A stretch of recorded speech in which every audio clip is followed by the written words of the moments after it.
प्रधानमंत्री मनमोहन सिंह पास होंगे या फिर होंगे फेल। प्रधानमंत्री आज अपने आवास पर केंद्र सरकार की महत्वपूर्ण योजना मनरेगा की समीक्षा रिपोर्ट करेंगे पेश। सरकार की ये स्कीम शुरू से ही विवादों के घेरे में रही है, जिससे केंद्र सरकार की जमकर किरकिरी भी हो चुकी है। 2006 से लागू इस योजना की पहली बार समीक्षा रिपोर्ट पेश की जा रही है आज।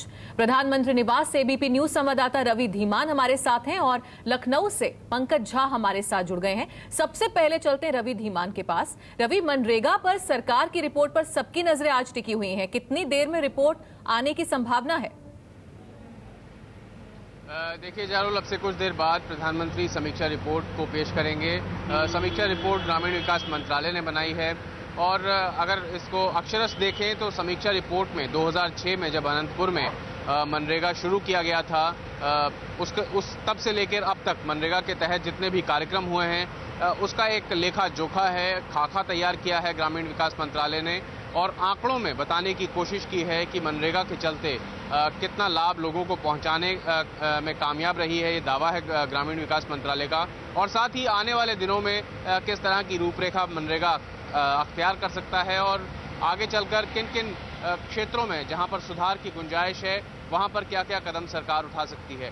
तो ये लेखा जोखा होगा मनरेगा का, जो कि प्रधानमंत्री मनमोहन सिंह थोड़ी देर में पेश करेंगे। 10:30 बजे इसका समय मुकर्रर किया गया है और ये देखना दिलचस्प होगा कि ग्रामीण विकास मंत्रालय ने रिपोर्ट तैयार की है, क्या आईने में देखने की कोशिश ग्रामीण विकास मंत्रालय करेगा और जो खामियों की बात लगातार चली आ रही है, जिस तरह भ्रष्टाचार की बात की जा रही है, उनको एड्रेस करने के लिए ग्रामीण विकास मंत्रालय इस रिपोर्ट में क्या सुझाव सामने रखता है या क्या पहल करने का दावा पेश करता है। बिल्कुल बिल्कुल रवि, तो देखने वाली बात ये होगी कि कितनी पारदर्शिता के साथ ये रिपोर्ट सामने आती है। अब चलते हैं लखनऊ, जहां से पंकज झा हमारे साथ जुड़ गए हैं। पंकज, यूपी में कई जगहों पर मनरेगा में गड़बड़ी पाई गई है। यूपी चुनाव से पहले कांग्रेस और बीएसपी के बीच मनरेगा को लेकर झगड़ा भी हमने देखा था।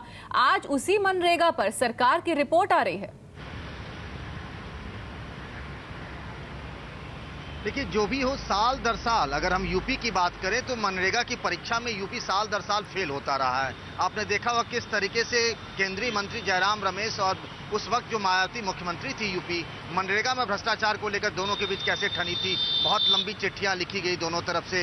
ये भी कहा जयराम रमेश ने कि इस पूरे मामले में 7 जिलों में कम से कम सीबीआई की जांच होनी चाहिए। वो यहाँ आए थे और आपके मुख्यमंत्री अखिलेश यादव से मिले भी थे, लेकिन इस मामले में अभी तक सीबीआई जांच नहीं हुई है। हालांकि अब ये मामला इलाहाबाद हाईकोर्ट में है। सोनभद्र जिले में सिर्फ एक जिला है यूपी का, सोनभद्र, वहां 400 करोड़ रुपए से अधिक पैसे की हेराफेरी हो गई मनरेगा के नाम पर। लोगों ने बंदर बांट कर लिया। इस यूपी में अगर आप देखें तो हजारों करोड़ रुपए के घोटाला हुआ है मनरेगा के नाम पर और इसीलिए कांग्रेस के ही कई नेताओं ने इस स्कीम को बंद करने की मांग की थी कि इस स्कीम से लोगों का भला होने से ज्यादा नुकसान हो रहा है। तो आज की रिपोर्ट में एक झलक मिलेगी कि आखिर किस तरीके से यूपी, जो मुझे लगता है भ्रष्टाचार के मामले पिछले 4-5 सालों से मनरेगा के नाम पर जो बंदरबांट हुआ है उसमें किस तरीके की गड़बड़ियां होगी। अब आगे इसको कैसे रोका जाएगा, जिन लोगों ने गड़बड़ियां की उनके खिलाफ क्या कार्रवाई होगी, क्या होगा, इसकी रूपरेखा और इसकी एक झलक शायद आज की रिपोर्ट में देखने को मिले। बिल्कुल।